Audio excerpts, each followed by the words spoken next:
Heere, Hemelse Vader, wij willen vanmorgen bidden om de werking van de Heilige Geest, zodat wij met uw ogen leren kijken naar de geestelijke strijd. Heere, we erkennen en belijden dat als we nadenken over de boze en over de duivel, dat we vaak denken aan die leeuw in de dierentuin die achter de tralies zit. En dat we eigenlijk best wel naïef zijn. Dat we denken dat het allemaal wel meevalt in deze tijd. Maar ik bid, Vader, dat wij vanmorgen zullen zien dat we allemaal, zoals we hier zitten, betrokken zijn in een geestelijke strijd. In ons persoonlijke leven, in ons huwelijk, in het gezin, in de gemeente, in deze wereld. En we bidden, Heer, dat wij vanmorgen iets mogen zien van wat er gaande is, om dat de boze er alles aan doet om onze levens te vernietigen. Maar we loven en prijzen u deze morgen dat u, Heer Jezus, geopenbaard bent om de werken van de duivel te verbreken. Er staat in de Bijbel geschreven, Heer Jezus, dat u overwinnaar bent. Het is die day geweest. Op Golgotha hebt u het uitgeroepen, het is volbracht. En de Satan heeft op dat ogenblik een beslissende slag gekregen. En we weten dat hij uiteindelijk de grote verliezer zal zijn. Maar Heer, we bidden dat wij allemaal vanmorgen iets zullen zien van wat u wilt doen in onze levens om staande te blijven in de geestelijke strijd. Heer, open onze geestelijke ogen. Geef dat we het mogen zien, Heer, dat we ook echt u zullen vertrouwen voor de overwinning. Heer, ik bid ook als er onder ons nog zijn die nog geen levende relatie met u hebben, dat zij hier vanmorgen zullen zijn en uiteindelijk zullen zeggen, Heer Jezus, ik kom tot u. Hoor naar mijn gebed. Vergeef mijn zonden nu en reinig mijn hart. Heer, wat zou het heerlijk zijn als er vanmorgen iemand dat gebed zal bidden wat we aan het begin van de dienst hebben gezongen. Kom in mijn hart, Heer Jezus. Kom in mijn hart.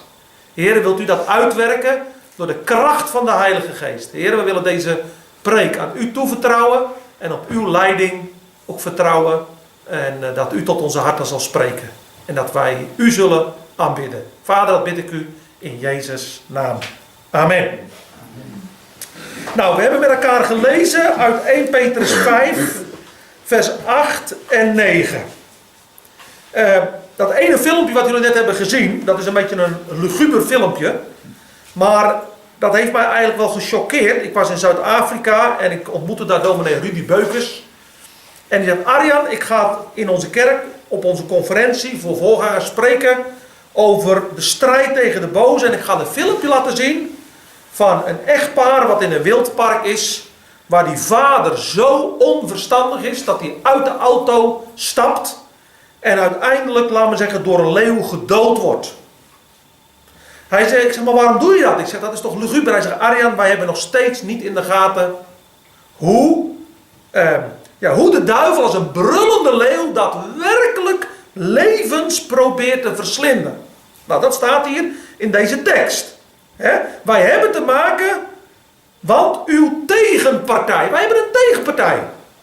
Er is een tegenstander die er alles aan doet om jouw leven kapot te maken. Zijn naam is de duivel. In het Grieks staat daar diabolos. Wat is diabolos? Dat is van het werkwoord diaballo. Dat betekent uiteenwerpen. Ik zeg vaak tegen jongelui, uiteenwerpen. Denk aan een slang. Een slang heeft een gespleten tong. En die gespleten tong, dat maakt iets duidelijk. Dus die slang, die Satan, wil altijd verdeeldheid brengen in een huwelijk, in een gemeente, tussen relaties. Hij is iemand die verdeelt, iemand die verwarring brengt.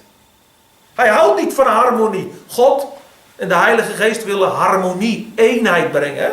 Ik wil dat ze alle één zijn. En we hebben een tegenpartij die zegt, nee, ik wil dat zij verdeeld zijn. Ik wil uiteenwerpen. Hij gaat rond als een brullende leeuw op zoek naar wie hij zou kunnen verslinden. In het Grieks staat daar met huid en haar opvreten.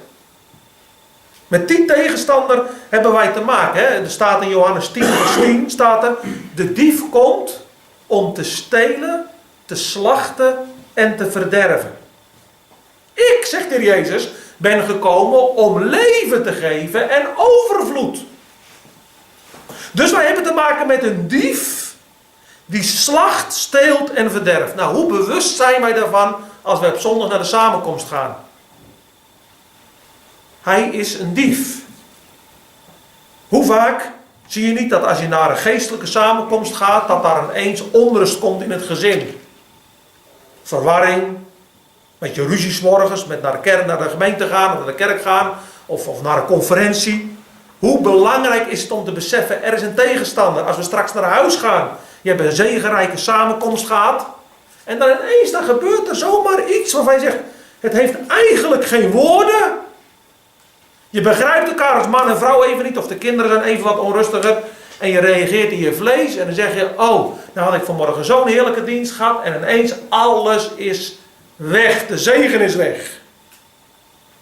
Als we het dus geestelijk bezien, wij hebben een dief, de tegenpartij, de duivel, en die wil niet dat wij ook op zondag, of als we met het woord bezig zijn, hij wil niet dat wij genieten van de zegen die we ontvangen. Hij zal er alles aan doen om proberen zijn wapens uit de kast te halen om die zegen te ontroven. Want hij zoekt wie hij zou kunnen verslinden. Dat verslinden is een heel stevig woord. Hè? Met huid en haar opvreten. Hij is erop uit om ons kapot te maken. Nou, wat moeten we doen, zegt Petrus? Nou, wees nuchter. We moeten ons hoofd koel houden. We moeten niet naïef zijn. We moeten niet achter elke boom een demon zien. Maar we moeten wel beseffen, er is een geestelijke strijd. We moeten nuchter zijn. Hè? En we moeten waakzaam zijn. En dat woordje waakzaam, dat betekent eigenlijk oppassen voor geestelijke luiheid en nalatigheid. Hè? Het is soms zo makkelijk om geestelijk lui te worden. Ja, laat ik toch maar een keer de samenkomst overslaan. Of toch maar een keer de bidstond overslaan. Laat toch maar een keer stille tijd niet houden. Maar dan merk je van ik word zwakker. Hoe belangrijk is het om de dag te beginnen met de Heer en met het woord. En Satan zal er alles aan doen om ons niet waakzaam te houden. Dat we uiteindelijk een beetje verslappen. Zodat wij in die geestelijke strijd niet alert zijn. Niet waakzaam zijn. Nou, en het derde wat Peter zegt. Bied weerstand aan hem. Dat is een gebiedende wijs. Wie moet er weerstand bieden? Jij. U. Ik merk dat er onder heel veel gelovigen passiviteit is. Dan ga je met iemand samen bidden. Dan gaat zo iemand bidden. Dan zegt hij, Heer, zou u ervoor willen zorgen dat de duivel weggaat. En dat ik geen last meer heb van de duivel. Wilt u de duivel wegnemen in mijn leven? Nou, nee, de Heer zegt, bied weerstand. Doet aan de wapenrusting. Dus die duivel die wordt niet weggenomen. Wij blijven voortdurend in die geestelijke strijd betrokken. En naarmate je geestelijk groeit, zal die strijd alleen maar heftiger worden. Je zal ook wel zien dat je in Christus de autoriteit hebt gekregen om te strijden. Maar wij moeten weerstand bieden. Jij moet weerstand bieden. Jij moet leren als een militair, als een soldaat van Jezus, de geestelijke strijd te strijden. Vaststaande in het geloof. Dat betekent eigenlijk weten wie je bent in de Heer Jezus Christus. En vanuit die zekerheid en vanuit het geloofsvertrouwen en in afhankelijkheid de strijd strijden en het van God verwachten. Want we hebben te maken met een tegenstander die één ding wil en dat is ons moedeloos maken. Nou, misschien zit je hier vanmorgen en ben je moedeloos. Nou, dat gebeurt denk ik met elke christen wel eens, maar moedeloosheid is gevaarlijk. Want als je moedeloos bent, dan kan je heel snel passief worden. Dan kan het ervoor zorgen dat je naïef bent en dat je niet meer waakzaam bent. Dat je langzaam maar zeker verslapt. Ik denk dat moedeloosheid een van die vurige pijlen is die de duivel afschiet. Dat je zegt, eigenlijk heb ik geen hoop meer. Het hoeft me maar allemaal niet meer. En dan kan het zelfs zo zijn dat sommige christenen, zoals er afgelopen week iemand bij is geweest, die gewoon eigenlijk zegt van, ik twijfel wel of God bestaat. Die ging twijfelen aan de waarheid van Gods woord. Nou, dat is het werk van de boze. Wij moeten nuchter zijn, waakzaam zijn en weerstand bieden. Nou, we gaan met elkaar even naar enkele fronten kijken waarop geestelijke strijd gaande is. Waar zien wij geestelijke strijd? Nou, we bladeren even op 2 Korinthe 4 vers 4. 2 Korinthe 4 vers 4. Welke fronten zijn er in de geestelijke strijd? Nou, in de eerste plaats is daar het front van de, ik zou het vanmorgen zo willen zeggen, van de ongelovigen in deze wereld. Nou, we gaan even lezen, eerst dat vers, 2 Korinthe 4 vers 4.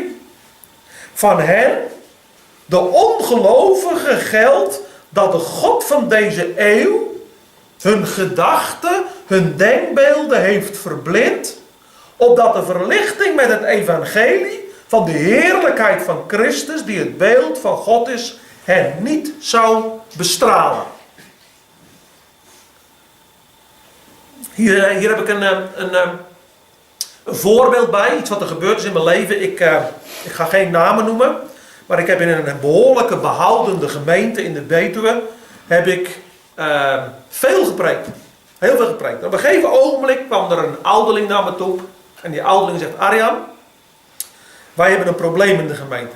Er is heel veel seksuele onreinheid. Jongelui duiken met elkaar in bed. En er is een probleem. Wij hebben heel veel jongelui die doen belijdenis van het geloof. En ze leggen geloofsbelijdenis af in de kerk. Maar ze gaan niet aan het avondmaal. Wij hebben een avondmaalsmijdende gemeente. En we krijgen niet de vinger erachter wat het probleem is. Wat denk jij daarvan? Ja, dat is nogal wat je nu zegt. Ik zeg, ik zal er eens voor bidden, ik zal er eens over nadenken. En op een gegeven moment, ik ben daar weggegaan. En 3 maanden later zou ik daar weer preken. En ja, die vraag die raakte me wel eigenlijk. En ik heb erover nagedacht en voor gebeden. En ik denk dat de Heer mij een stukje openbaring, een licht gaf, wat het probleem was. De Heer bepaalde mij bij deze tekst. Er is sprake van een geestelijke verblinding. Dus ik heb op die bewuste zondagmorgen daar gepreekt. En het thema was heel confronterend. Het thema was de geestelijke bedekking in de reformatorische kerk. Dat had ik als thema genomen. En ik heb eerst gesproken over wat is een geestelijke bedekking. Dat er kerken zijn waar 1000, 2000 mensen in de kerk zitten. En als het avondmaal wordt gehouden, dat er slechts een handjevol mensen aan het avondmaal gaat. Dat is niet gewoon. Zo behoort de gemeente niet te zijn. Als we Handelingen bestuderen, was het een gemeente van gelovigen. Maar op de een of andere manier dus is er een periode gekomen dat de meeste mensen belijden dat ze ongelovig zijn. Dat is een ongezonde situatie. Dus geestelijke bedekking wil eigenlijk zeggen een geestelijke blindheid. Hun gedachten, je brein, je denken is verblind. Verduisterd. Ik heb het uitgelegd met bijvoorbeeld het eten kan opgediend worden. En je bent allemaal wel eens nieuwsgierig. Hè? Wat doe je dan? Dan haal je de deksel van de pan af. Oh, lekker, maar kippenpoot eten. Dus het is eerst bedekt. En dan ineens dan gaat de pan open. En dan zegt, oh, geweldig, heerlijk. Als het maar geen spruitjes zijn. Dan zeg je, oh, nee. Maar goed, het kan bedekt zijn. Het kan verborgen zijn. En met dat je het weg... Oh, nou zie ik het. Dat is het werk van de Heilige Geest. Dus ik heb eerst gesproken, wat is geestelijke bedekking?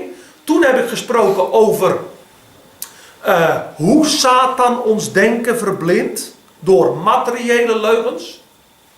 Huisje, boompje, beestje, miljonair worden en zeggen dat geld en goed. Godzijdank als je erachter komt dat dat je geen geluk geeft. Hè? Maar heel veel mensen denken dat nog steeds. Dat helemaal dat horizontale denken dat zoveel mogelijk vergaren in deze wereld geluk kan brengen. Maar dat brengt de mens geen geluk. Kijk maar naar de verloren zoon. Die verloren zoon die gaat op een dag weg. Hij gaat naar een vergelegen land. En we zien hem daar in de kroeg zitten, daar aan de bar. En zijn vrienden vragen, ben je gelukkig? Ik ben schathemeltje rijk, kijk hier. En hij doet zijn rugzak open. Hier een paar miljoen bij me. Mijn geluk ken ik niet op. Ja, maar dan komen de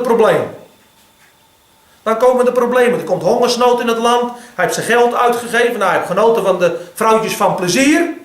Ja, hij is bij zijn broer weten te vertellen uiteindelijk. Hij is bij de hoeren geweest. En dan zien we daar zitten aan de voerbak van zijn leven. En dan wordt die bedekking, die verblinding wordt weggenomen. En tot zichzelf gekomen zijn. Vanmorgen een vraag. Ben jij al op dat nulpunt gekomen in je leven? Dat je tot jezelf bent gekomen. Dat de Heer die bedekking heeft weggehaald. Is dit nou eigenlijk wel het leven?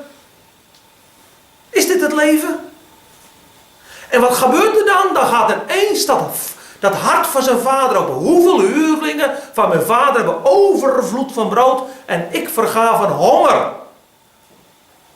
Hij komt erachter, maar bij vader is het veel beter dan hier bij die varkens. Nou, daar moeten onze ogen voor open gaan. Dus ik heb uitgelegd die materiële leugens. En toen heb ik theologische leugens uitgelegd. Misschien worstelen we daar ook nog eens mee. Hè?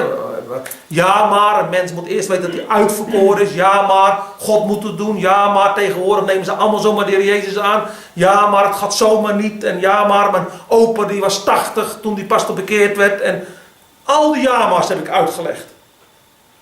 Vervolgens heb ik het evangelie uitgelegd. Opdat de verlichting met het evangelie, de blijde boodschap van de heerlijkheid van de persoon van Christus. Dus ik heb de Heer Jezus voorgesteld als een gewillige zaligmaker die met uitgestrekte armen zondaren uitnodigt.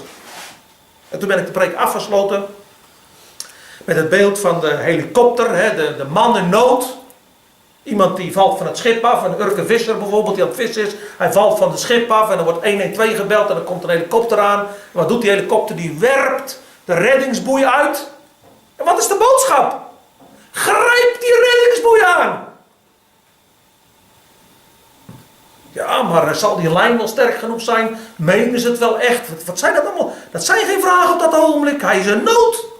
Hij verkeert in nood. Grijp de reddingsboei aan. Vlucht tot de Heer Jezus voor het te laat is.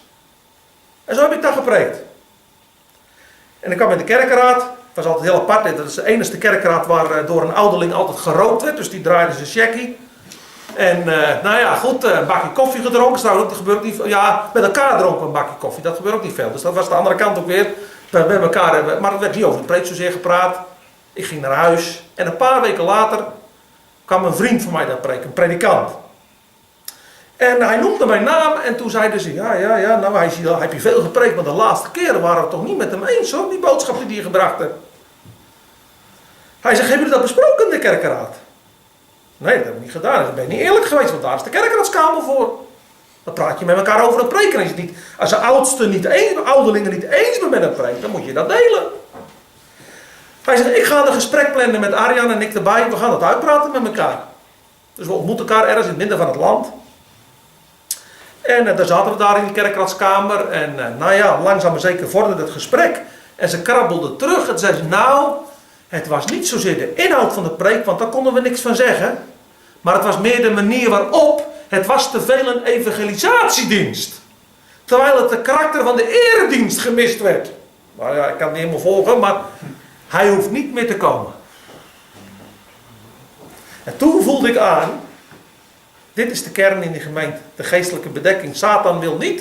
We hebben te maken met de God van deze eeuw. Met de tegenstander die ongelovigen verblindt. Nou, als jullie als gemeente hier willen bidden voor de Bommelerwaard, dan zou ik kunnen zeggen, laat dat een gebedspunt zijn. Heren, geef dat de geestelijke bedekking bij kerkmensen, bij ongelovigen weggenomen zal worden. Dat ze helder zicht krijgen op de persoon van de Heer Jezus Christus.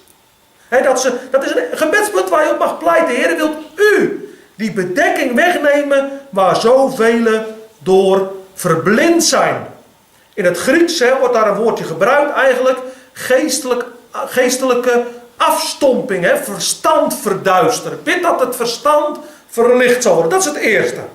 Dus welke front is een geestelijke strijd? Bij ongelovigen, en dan kunnen we het zo zeggen, een geestelijke bedekking. Ik denk dat er ook hier in de Bommelerwaard veel geestelijke bedekking is. En dan moeten we niet boven gaan staan. We moeten onszelf niet beter voelen. Het gaat om dat we met een nederig hart voorbidders zijn en zeggen, Heere, wilt u in al die kerken, in al die mensen die u niet kennen, de ongelovigen, de bedekking wegnemen, wilt u die God van deze eeuw ontmaskeren, die niet wil dat mensen tot Jezus komen. Nou, het tweede, dat kunnen we lezen in 2 Thessalonicenzen 2. Dat een front. En dat is de maatschappij waarin we leven. En dat is verleiding en misleiding. 2 Thessalonicenzen 2. U voelt wel aan, vanmorgen is het een themapreek in plaats van een bijbelverklarende preek. Maar ik hoop dat ze het hier vergeven. Maar 2 Thessalonicenzen 2, vers 10. Paulus spreekt hier over de antichrist en over de wetteloosheid. En dan zegt hij in vers 9, hem wiens komst overeenkomstig de werking van de Satan is, met allerlei kracht, tekenen, wonderen van de leugen en met allerlei misleiding. De Statenvertaling zegt verleiding van de wetteloosheid, van de ongerechtigheid in hen die verloren gaan. Omdat zij de liefde voor de waarheid niet aangenomen hebben om zalig te worden. En nou het aangrijpende voor het Westen waar wij in leven. En daarom zal God hun een krachtige dwaling zenden, zodat ze de leugen geloven. Opdat met het doel dat ze allen veroordeeld worden die de waarheid niet geloofd hebben, maar een behagen hebben gehad in de ongerechtigheid, in de wetteloosheid. Dat woordje misleiding, dat kan je ook vertalen met bedrog, list en verleiding. Wij hebben dus te maken met een tegenstander, de Satan. De tegenstander van God. Hier gaat het in deze context over, niet over ongelovigen in de wereld die nooit van Jezus hebben gehoord. Maar het gaat hier over mensen die van de waarheid hebben gehoord. Maar op de bodem van hun hart Jezus niet toelaten. Ik wil niet dat Jezus Heer, koning wordt van mijn leven. Blijf uit mijn levenshuis.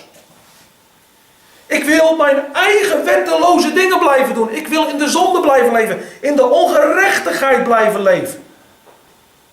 Nou, als wij door het overtuigende werk van de Heilige Geest verharden, dat wil zeggen in onze eigen weg door blijven gaan. God praat met ons en hij praat nog een keer met ons en nog een keer met ons. Maar we blijven wel bewust die waarheid tegenstaan. Dan komt er een proces dat God je overgeeft. Zeg, nou, zoek het dan zelf maar uit. Het is levensgevaarlijk, hè? Zoals Psalm 32 dat zegt, hè? Wil toch niet stug gelijk een paard weer streef.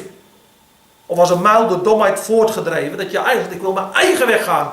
Wat een wonder, hè? Dat Gods geest die onwilligheid kan en wil veranderen. Dat hij vanmorgen ook opnieuw de waarheid aan ons verkondigt. Wat is de waarheid? Dat is eigenlijk een persoon. Kijk, natuurlijk, de waarheid is ook het woord van God. Maar de waarheid is in de eerste plaats een persoon. Want wat zei de Heer Jezus? Ik ben de weg, de waarheid en het leven. Niemand komt tot de Vader dan door mij. Dus als het hier gaat over de waarheid aannemen, om zalig te worden, gaat het over het aannemen van de Heer Jezus. Om zalig te worden. Hoe kunnen we zalig worden? Nou, alleen door de Heer Jezus. De Heer Jezus heeft zijn leven gegeven aan het kruis tot een volkomen verzoening van al onze zonden. Hij is een gewillige zaligmaker die ons vanmorgen uitnodigt. En als we hem uitnodigen, dan is het ook belangrijk dat we hem aannemen. Nou, ik ben nou een boekje aan het hertalen van Spurgeon. Een van de mooiste boekjes die ik gelezen heb na mijn bekering. En dat is het boekje Rondom de Enge Poort van Spurgeon. Ik weet niet, wie van jullie hebben dat wel eens gelezen? Ja, een paar Rondom de Enge Poort. Hè? Maar ik vind de eerste zin zo aangrijpend. Sommige mensen zorgen beter voor hun katten en honden dan voor hun eigen ziel. Daar begint hij mee. Hè? Dat vind ik zo. Sommige mensen zorgen beter voor hun katten en hun honden dan voor hun eigen ziel. En dan beschrijft hij halverwege over het aanbod van genade. Dan beschrijft Spurgeon het beeld van een vriend van hem die op de catechisatie de mensen zit uit te leggen dat de Heer Jezus aangenomen moet worden. En ze begrijpen het niet, hè. Ze zitten gewoon te kijken en ze begrijpen het niet.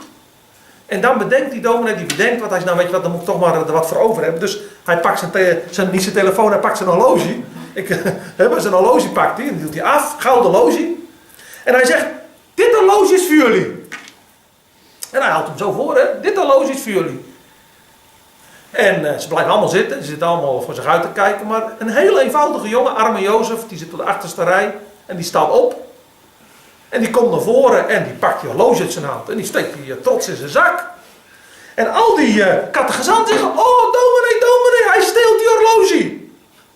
Hij zegt, nee. Iets wat je aanbiedt, dat kan je toch niet stelen? En sommigen van ons zijn opgevoed met, ja, pas maar op dat je Jezus niet steelt. Maar je kan Jezus niet stelen. Jezus laat zich niet stelen. Want de Heer Jezus biedt zichzelf vrijwillig aan. En zegt, hè, mijn zoon, mijn dochter, geef mij uw hart. Hè, de liefde voor de waarheid aannemen.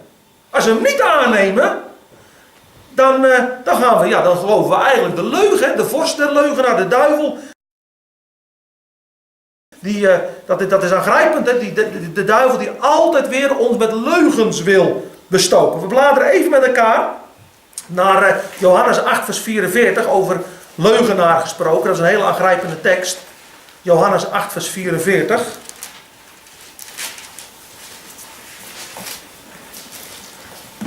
Johannes 8 vers 44.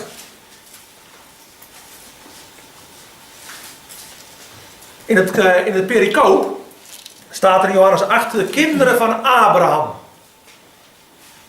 Dat gaat over verbondskinderen die de prat op gingen dat ze besneden waren en kinderen van het verbond waren. Moet kijken wat de Heer Jezus daarvan zegt. Hij zegt in vers 44: U bent uit de vader de duivel en wil de begeerte van uw vader doen. Die was een mensenmoordenaar van de begin af.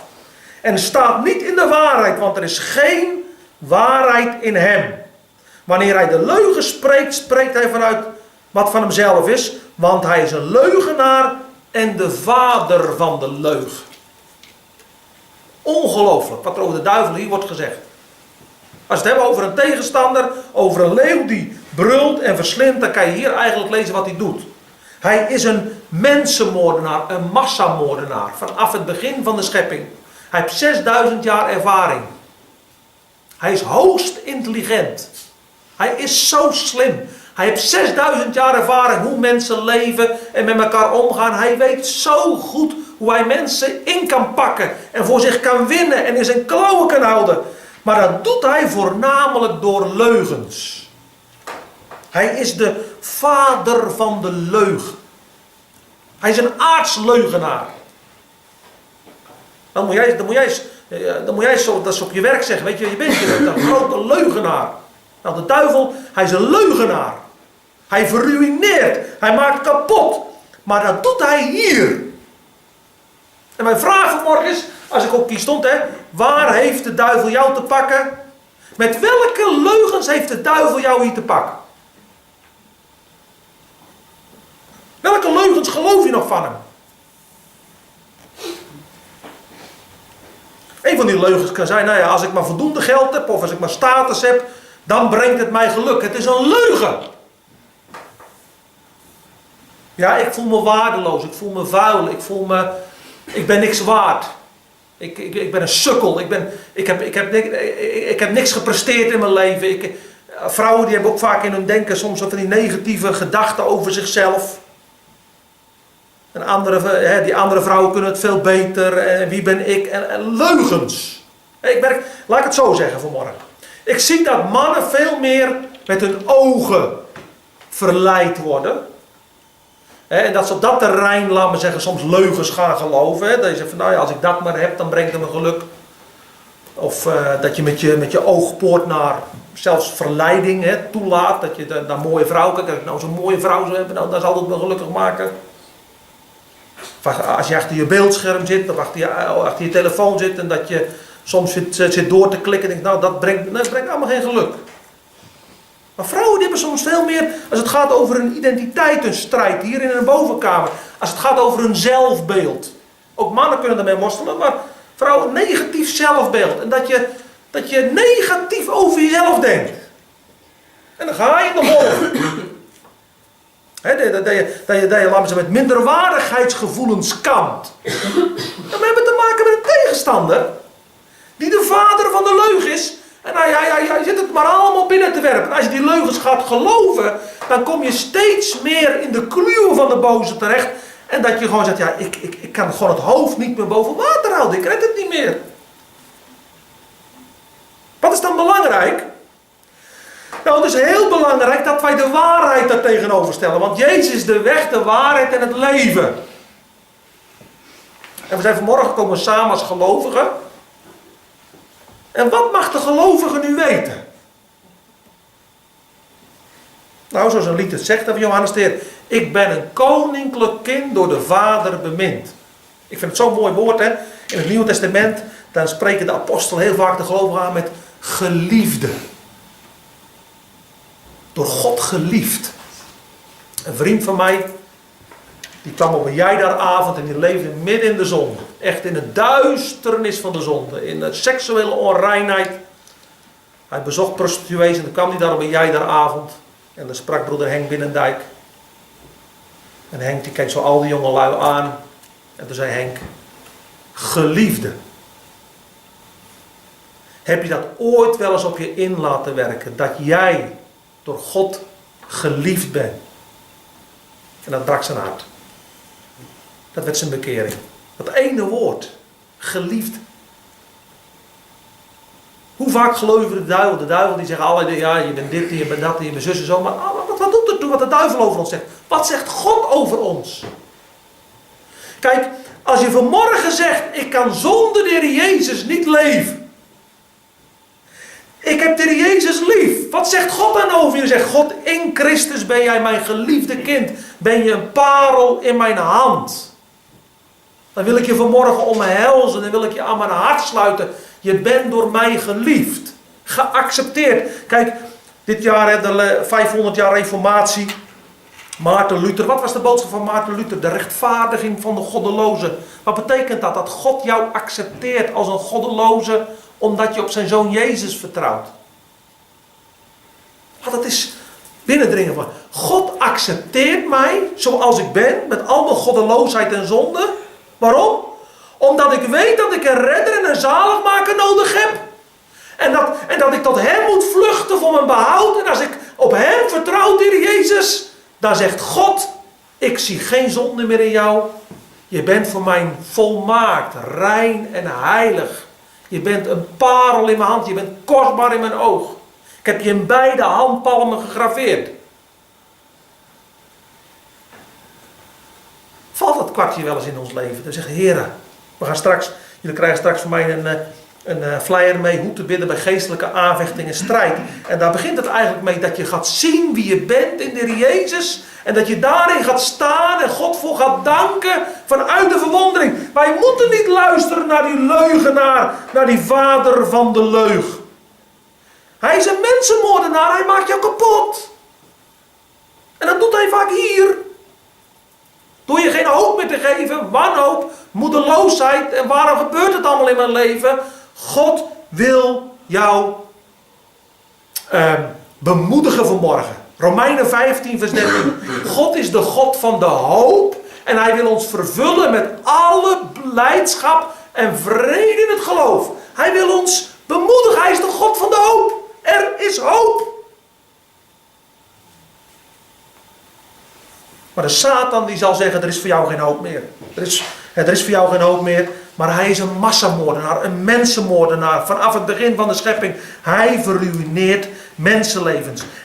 Dus we zien geestelijke bedekking in de wereld om ons heen. Bij ongelovigen. We zien in de maatschappij misleiding, verleiding. Door allerlei leugens. Door wetteloosheid. En we zien dat de liefde verkoud is. Dat is allemaal een gevolg van het werk van de antichrist. Satan wordt gedreven door leugen en bedrog.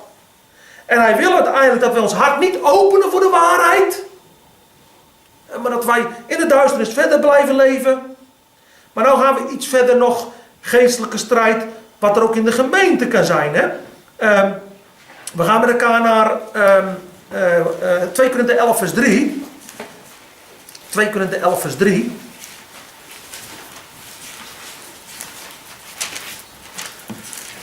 Twee Korinthe 11 vers 3.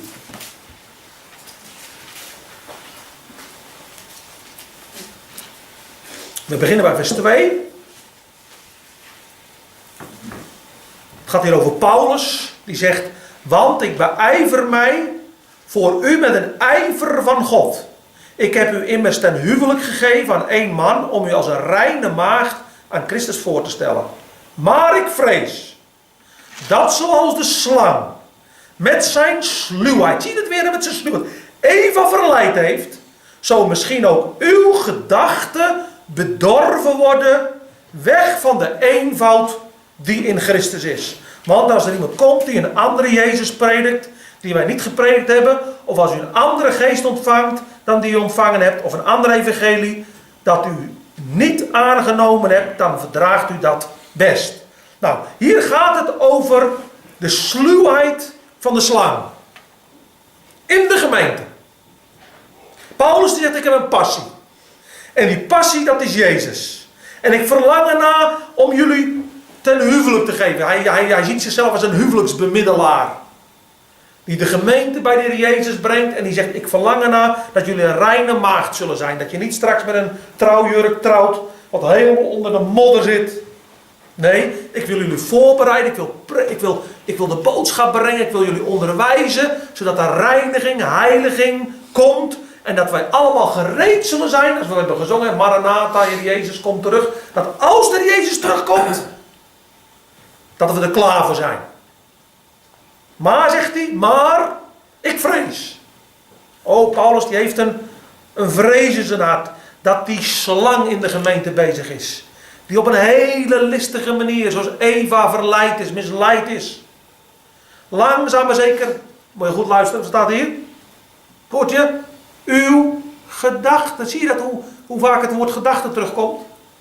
Op al die plekken, gedachten.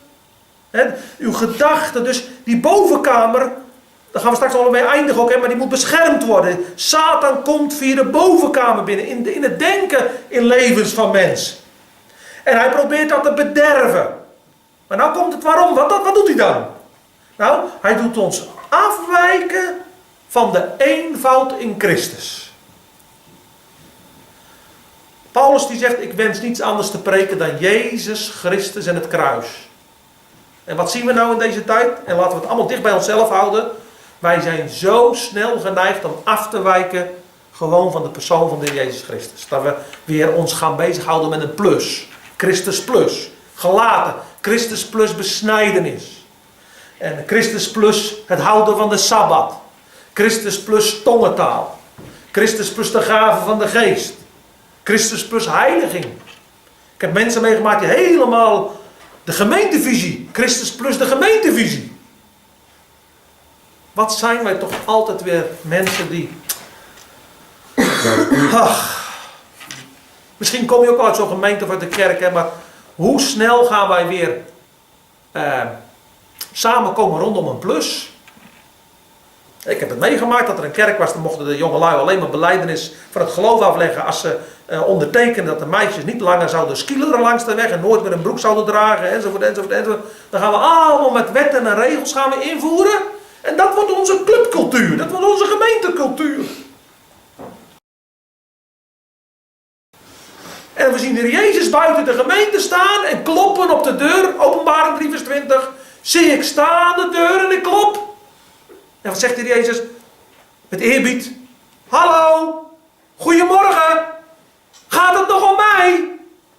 Waar gaat het over in jullie gemeente? Wat staat er bij jullie centraal? Om wie gaat het? Van de week belde er een man op. Hij zei, ik ben op een begrafenis geweest. Arjan, de naam van Jezus is niet meer genoemd. Hij stond er met zijn vingertje over de kans om de mensen te waarschuwen. De naam van Jezus is niet genoemd op een begrafenis. Kan je begrijpen dat dat hopeloos is voor mensen? Kan je begrijpen dat jongelui aan de kerk van wel zeggen, als we geen boodschap van hoop meer brengen en mensen terugwerpen op zichzelf. Wat is een gemeente? Wat is een preek zonder Jezus? Als Christus niet meer centraal staat. Nou, dat is... Kijk, en diezelfde dominees en voorgangers, die kunnen soms zeggen, hè, moet je wel kijken wat er staat, dat vind ik altijd zo aangrijpend.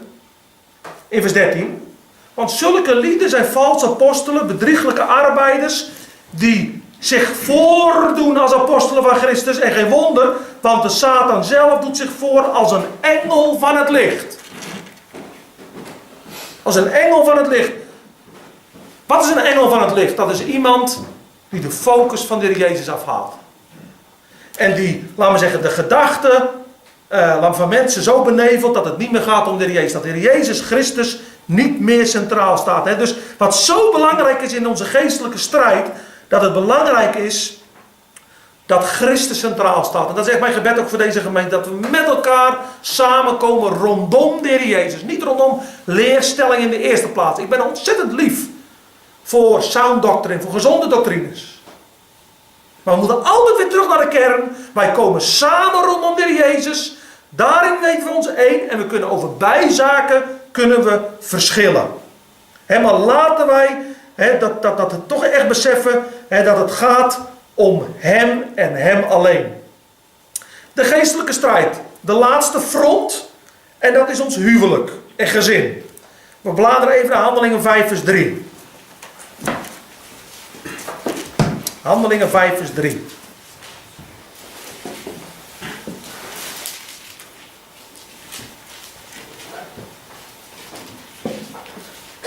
Het gaat over Ananias en Safira. Ik ga niet heel de geschiedenis uitleggen, maar we lezen vers 3. En Petrus zei, Ananias, waarom heeft de Satan uw hart vervuld? Zodat u gelogen hebt tegen de Heilige Geest en een deel achtergehouden hebt van de opbrengst van het stuk grond. Nou, dan moet je weten, wat gebeurde er? De Heer had krachtig gewerkt met de Heilige Geest in die nieuwtestamentische periode. En dan komt daar in vers 36 van hoofdstuk 4 een zekere Jozef op toneel. Die door de apostel ook Barnabas genoemd wordt. En die man die is zo vol van de liefde van de Heer. En wat doet hij? Wat staat er? Vers 37. Had een akker verkocht. En die bracht dat geld en legde het aan de voeten van de apostelen. Nou, geweldig. Hij zegt, nou, dat geld, het kan me niks meer schelen. Dat geld, dat is gewoon niks meer schelen. Hij zegt, Heer, ik wil het gewoon geheel aan u geven. Het is niet meer van mezelf. Ik heb vorige week gepreekt in Werkendam op een Bijbel open avond over Bijbels rentmeesterschap. En Bijbels rentmeesterschap is, God is de rechtmatige eigenaar van alle dingen. Dat is de eerste les. En de tweede is, alles wat ik ontvang is pure genade. Alles. Ik heb nergens recht op. Heer, dat kan ik soms nog vastzitten aan mijn auto als de buurman vraagt, mag ik hem even lenen? Of een boortol, of wat dan ook. Maar voel je soms zelf van, oh ja, dat vind ik toch, dat uitlenen, hè? Maar het is allemaal genade. Die boortol is niet van mij. Die auto is niet van mij. Als iemand er wil lenen. Hoe vast zitten we aan onze spullen? Nou, Barnabas zat er niet meer aan vast. Hij zei, Heer, alles is voor u. Maar goed, Ananias en Safira, die zien dat.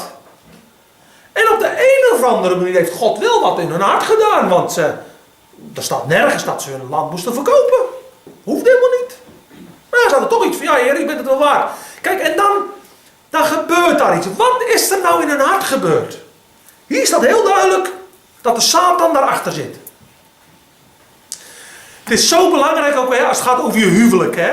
Als man en vrouw. De strijd is niet tegen vlees en bloed.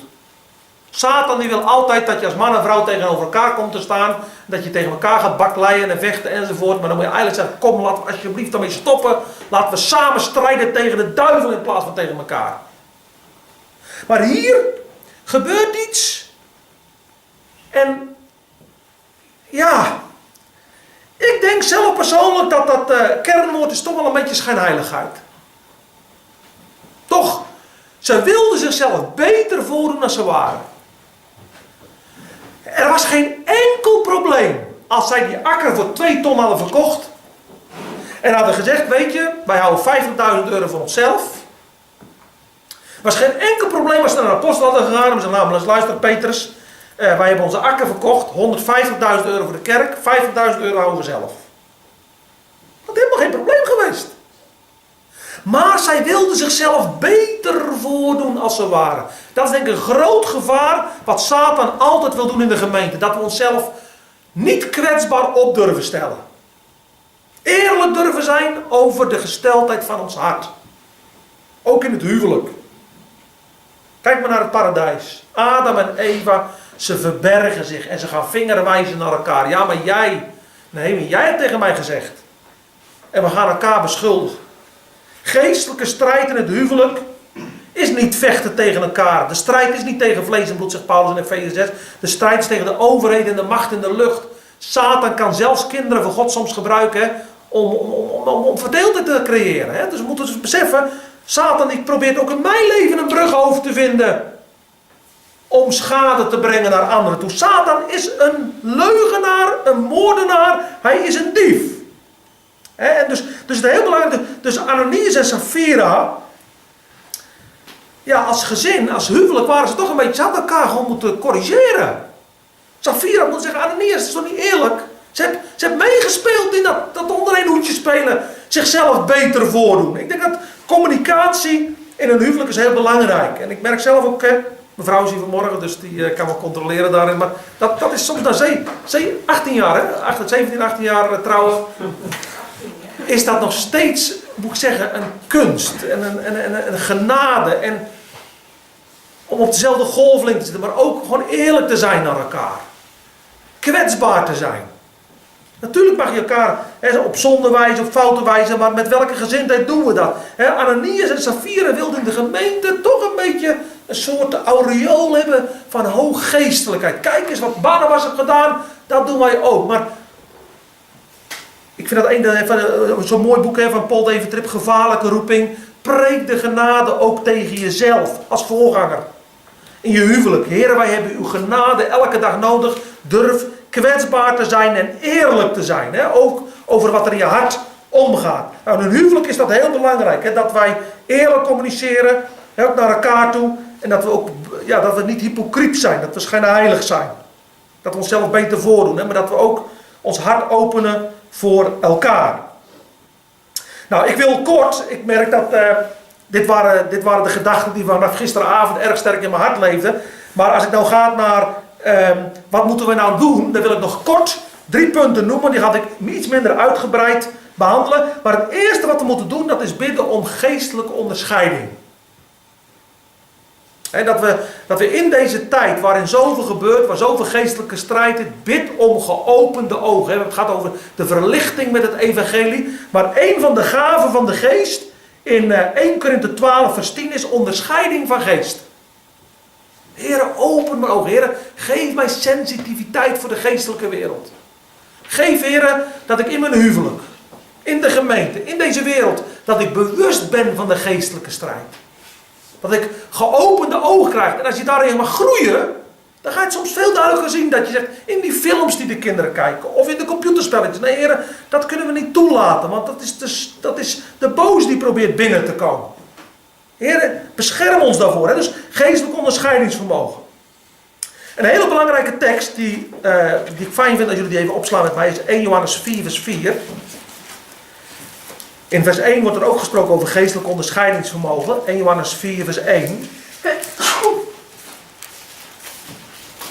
1 Johannes 4. Achter in je Bijbel.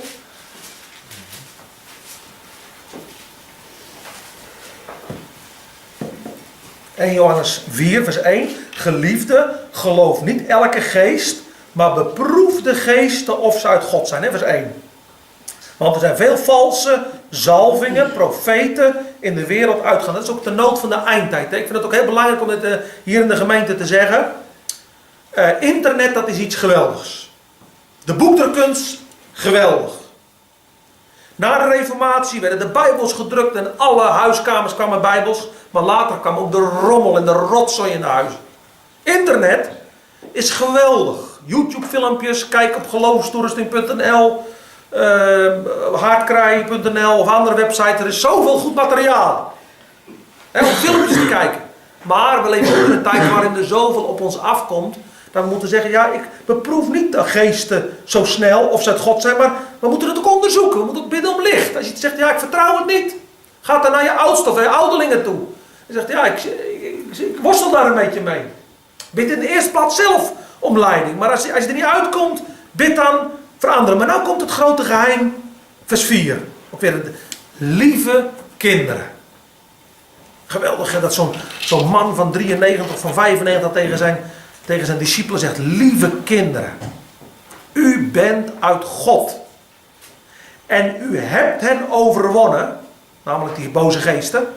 Want hij die in u en jou is groter, in het Grieks meerder, in het Grieks krachtiger dan hij die in de wereld is. Nou, als je het nou hebt over een tekst van de week uit je hoofd leren, dan zou ik zeggen, typ die deze nou eens uit, of schrijf die nou eens op en hang op de koelkast op. En elke keer als je de koelkast open doet, ga je deze tekst uit je hoofd leren. Dit is een tekst die moeten we kennen. Hij die in mij is krachtiger dan hij die in de wereld is. Wat is het geheim van Gods kinderen in de geestelijke strijd? Ik val zomaar niet in de afgrond. Ik ga niet zomaar onderuit, want God houdt ons vast. Hij die in ons is, de Heilige Geest, in ons, inwonend, is krachtiger dan alle boze geesten in de wereld. Ja, maar ik voel me zo vaak alleen, paniekerig. Ik zit zo snel in de rats.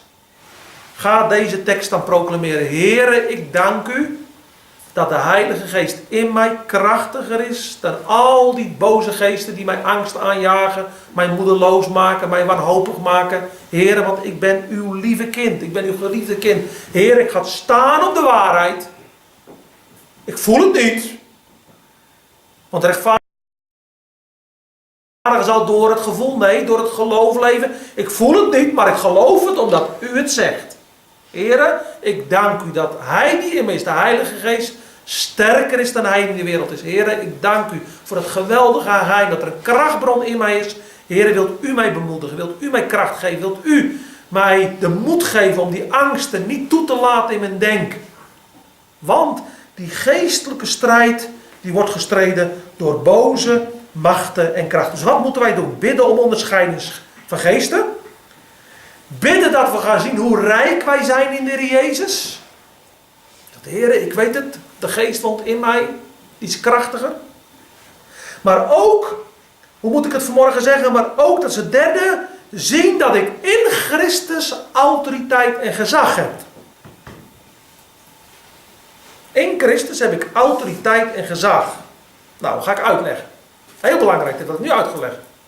Een van de belangrijkste lessen die de Heer mij heeft laten zien in de geestelijke strijd. Stel je nou voor, wij gaan straks als gezin naar huis. We rijden op de A15. Ik stap uit de auto. Ik ga daar in mijn casual kleren, of hoe zeg je dat? Hè? Nou ja, op werkje ga ik daar staan op de snelweg. En ik ga daar staan en dan komt er een vrachtwagen aanrijden. Een bloemenkweker hier uit de Bommerwaard. En ik doe vervolgens naar die vrachtwagen zo. Wat zal die vrachtwagen doen? Die vrachtwagenchauffeur. Nou, ik denk dat die vrachtwagenchauffeur dit zal doen. Naar zijn voorhoofd zal wijzen. Dat is gek geworden. Een of andere maloot. Wat geeft hem gezag? Dit geeft mij helemaal niks, geen gezag. Wat geeft mij ervoor gezag om naar een vrachtwagen dit te doen? Maar als ik vervolgens naar een vriend van me ga, die politieagent is, ik vraag hem om een pet en ik vraag hem om een politiepak en om een politieauto. En vervolgens doe ik dit naar een vrachtwagen. Wat doet die vrachtwagenchauffeur? Hij gaat aan de kant, want die uitrusting geeft mij gezag en autoriteit. De gelover mag weten dat hij met in Christus bekleed is met de klederen van het heil. Hij behoort de Heer Jezus toe. Ik kan vanmorgen vanwege de tijd daar niet uitgebreid over nadenken. Misschien een andere keer dat we over Efeze 6 nog even verder kunnen gaan. Maar wij zijn met Christus gezeten in de hemelse gewesten boven alle macht en kracht. Dat betekent dus dat wij autoriteit hebben. Daarom zei de Heer Jezus tegen de discipelen: jullie hebben macht en gezag gekregen om op slangen en schorpioenen te treden tegen de gehele legermacht van de vijand. En niets zal u schaden. Wat betekent dat voor ons geestelijk, bevindelijk, in de ervaringskant van ons geloof? Dat jij gezag hebt om op te treden tegen de leugens die de duivel jou influistert. De verleiding die naar je toe komt. Hoe gaat dat nou praktisch? Nou, je ligt s'avonds op bed, je ligt te malen in je hoofd.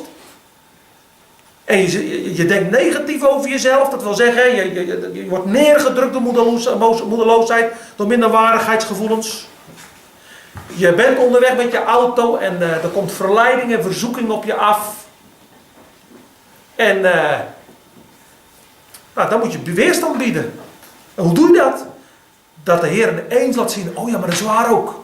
Hij die in mij is sterker dan hij die in de wereld is. Oh ja, dat is waar ook. In Christus heb ik gezag en autoriteit. Dus, wat zeg je dan? Satan. In Jezus' naam, ik bestraf deze negatieve gedachten. En ik wil ze niet toelaten. Ik behoor de Heer Jezus toe. Ik ben zijn eigendom. Satan, ik wil je wijzen op het kruis van Golgotha. Je hebt het verloren. En ik wil niet langer luisteren naar jouw praktijken. Want ik wil de Heer Jezus volgen. En ik wil afrekenen met deze negatieve gedachten. Satan, ik wil niet toegeven aan die verleiding en die misleiding. Satan, ik bestraf je in Jezus' naam. Soms moet je dat langere tijd doen. Soms ga je een lied zingen. Wilt gij verzonden en schuld zijn verlost, daar is kracht in het bloed. En dan moet hij wijken. Een voorbeeld. Wij hebben met mensen gebeden die occult belast zijn. Die door demonen belast zijn. En dan gingen we met die mensen bidden en dan gingen we gewoon heel spontaan zingen. Van, daar is kracht, kracht, wonderbare kracht. Gingen we zingen. En dan ineens, sommige mensen, het is een paar keer gebeurd, dat ze ineens met tanden begonnen te knessen, vingers in de oren begonnen te steken, 6 begonnen te brabbelen, sissen als een slang. Ik kan het niet aanhoren dat daar kracht is in het bloed van het lam. Dat kunnen ze niet aan. De Satan kan dat niet aanhoren, want hij wordt geconfronteerd met zijn verlies. Dus als jij het bloed van Jezus groot maakt, eert en verheerlijkt in die geestelijke strijd en aanvechting. Als jij de Satan confronteert met het bloed en met het kruis, dan krimpt hij in één. Dan moet hij wijken en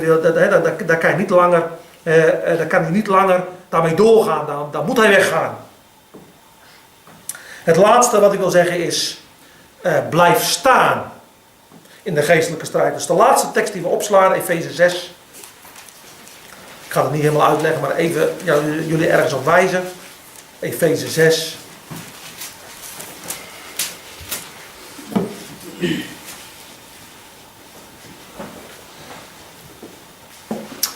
Wat staat er in vers 11? Bekleed u met de hele wapenrusting van God. Opdat. Als je het woordje opdat leest, mag je altijd lezen met het doel dat. Met welk doel moet je de wapenrusting aandoen? Opdat u stand kunt houden tegen de listige verleidingen van de duivel. Verleiding in het Grieks, methode. Satan is heel slim aan het werk op met een methode. Maar wij moeten, wat staat er? Opdat u stand kunt houden. Nou, dan gaan we even naar vers 13, de laatste verse. Stand kunt houden, hè? Op de dag van het kwaad. Dat wil zeggen als de duivel jou aanvalt. Op de dag van het kwaad. En na alles gedaan te hebben, stand kunt houden. En dan vers 14, eerste verse. Houd dan stand. Wat is hier het beeld? Het is een militaire term. Een militair, een soldaat. Die moet staan op zijn wachtpost. Wat is een soldaat als hij niet weet voor wie hij vecht? Stel je voor. Er worden jongens uitgezonden voor de NAVO naar Afghanistan. En we zien daar een jongen lopen van 22 jaar met zijn geweer op zijn rug. Hoor ik nou bij de NAVO-troep of hoor ik nou bij de Taliban? Ik weet het eigenlijk niet. Nou, wat zal er van zijn strijd terechtkomen? Niet veel. Als je een beetje vanmorgen nog in niemandsland zit. Ben ik nou wel een gelovig of ben ik nou geen gelovig?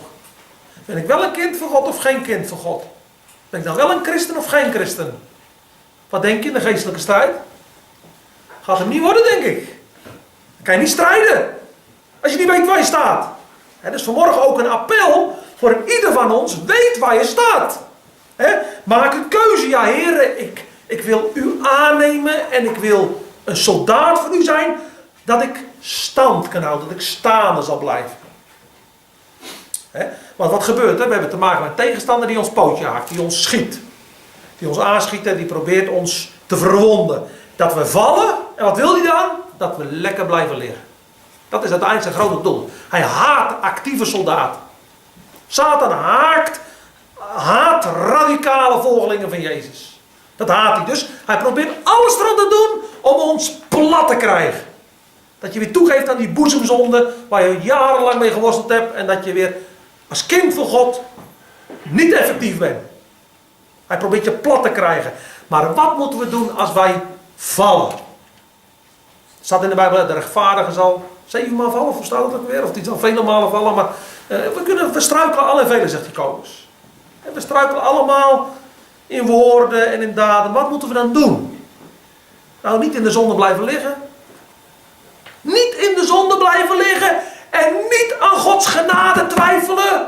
Maar opnieuw naar het kruis van Golgotha.